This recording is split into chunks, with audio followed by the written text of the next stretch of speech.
bertemu sekaligus bersilaturahim dalam dialog publik Pansus Reforma Agraria dan PDSL DPRD DKI Jakarta. Insya Allah perjumpaan kita mendatangkan keberkahan dan kemanfaatan buat masa depan warga Jakarta.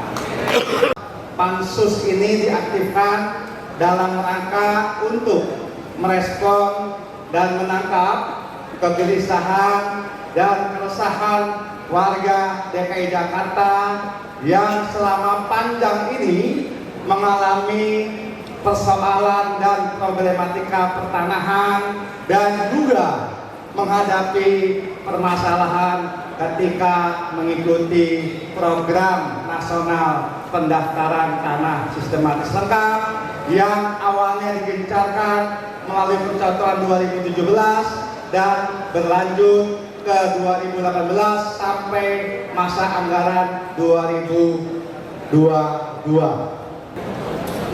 Nah, jadi kalau kita cek Ibu dan Bapak sekalian, reforma agraria itu telah dikuatkan ke dalam Perpres. Pertamanya itu Perpres 86 tahun 2018, sekarang diperkuat ke dalam Perpres 62 tahun 2003 tentang percepatan reforma agraria.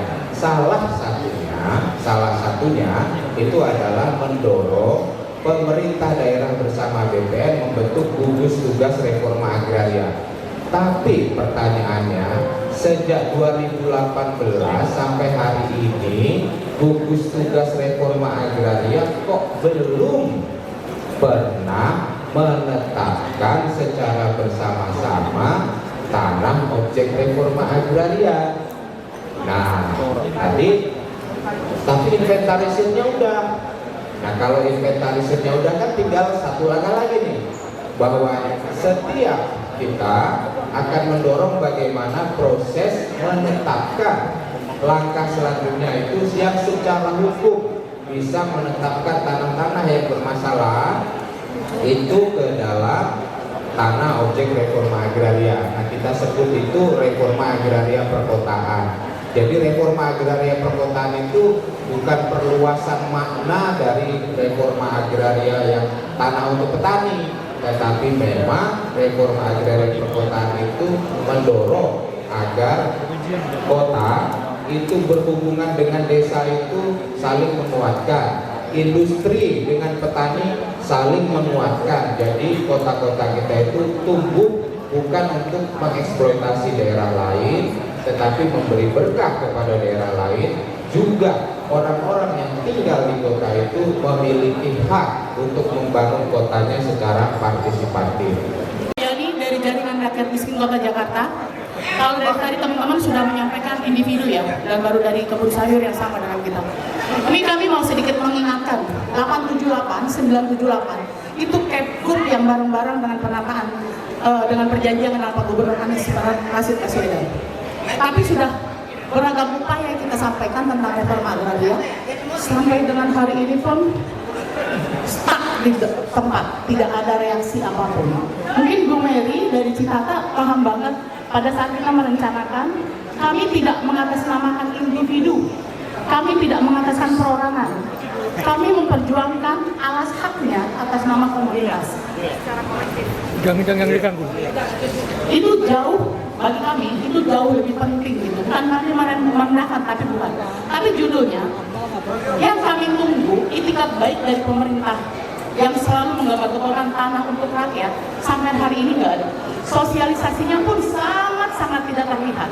Jadi kami mohon informasi dan penjelasan sejauh apa, karena Bu Merit dari Dinas Desa Karya paham banget perjuangan kami untuk alas-alas hak atas tanahnya atas nama komunitas. Itu aja. Teman-teman ada yang mau tambahin? Kita satu wilayah utara nih. Informasi dari Bu Diani, sebenarnya proses ini bukan baru. Ya. Bu Mary yang sampaikan tadi. Bu Mary. Bu Mary yang sampaikan tadi, ada dasar hukumnya Kepgub 878, 99, lalu Kepgub khusus tentang gugus tugas reforma agraria. Yang sampai hari ini sebenarnya skema atau solusinya itu sudah ada. Tapi sayangnya belum ada keputusan. Contoh satu kampung, kampungnya Bu Dian di Jakarta Utara, aku juga tinggal di sana, kampung akuarium. skemanya itu tidak selalu rebis kan? Ada skema kerjasama, tapi itu yang tidak segera ditetapkan menjadi lokasi prioritas reforma agraria. Jadi kalau tadi Bapak Ibu banyak cerita soal kendala, hambatan, dan oknum yang tidak amanah dalam proses PPSR, kami justru mengusulkan bahwa reforma agraria ini menjadi satu jalan, satu cara untuk bisa menjawab bahwa sengketa pertanahan pasti ada solusinya. Betul. Oke, berikutnya, karena tadi Bu Ferry juga menyampaikan akan ada Kemdikbud, Lanjut nih. akan ada Kemdikbud terkait gugus tugas reforma agraria, atau apakah ini akan ada di pansus tentang reforma agraria DPRD. Kami mengusulkan ada satu tim khusus, apakah itu bentuknya PMO, Project Manager Office, sehingga bisa menjawab atau bisa menjadi saluran aspirasi bagi Setuju. kami di Jakarta Utara, teman-teman di Jakarta Barat, Jakarta Selatan, baik itu urusan PTSR ataupun melalui reforma agraria sejati. Istilahnya seperti itu. Yang unsur masyarakat sipilnya juga menjadi salah satu prasyarat penting. Jadi ada satu tim, apakah itu TMO atau melalui gugus tugas reforma agraria atau melalui pansus, bahwa kami sebagai masyarakat sipil juga terlibat dan bisa menjawab kebutuhan harian.